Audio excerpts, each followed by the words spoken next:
There's so many people who simply don't think they're better off than they were 4 years ago. Right. How do you convince them that they are? Well, I don't think they're better off than they were 4 years ago.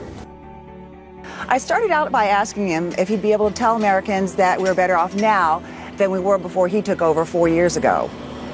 We are better off now than we would have been if I hadn't taken all the steps that we took. The president was asked yesterday by a CBS affiliate if American people were better off than they were before he took office. He answered in the affirmative. Do you agree with that sentiment?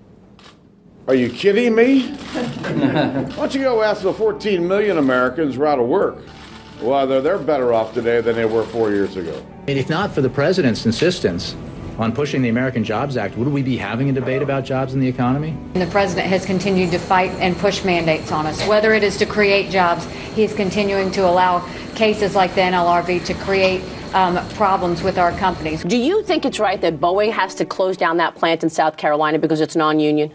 Yes.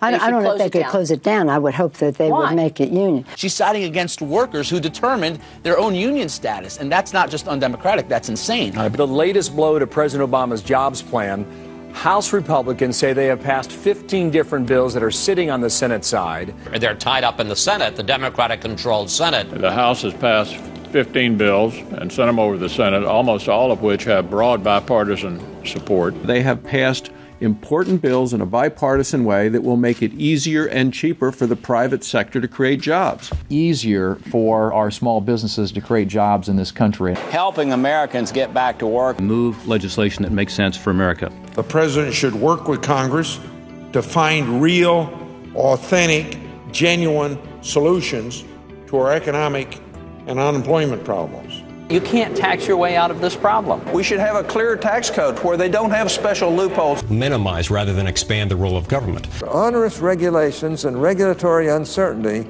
are acting to cast a wet blanket on job creation. Why don't we do some of the just simple things that would give small businesses and large a sense of certainty? Can create jobs for these folks who are out here protesting today. Let us debate, let us amend, and send some things to the president that might actually work rather than the Canadian bus tour.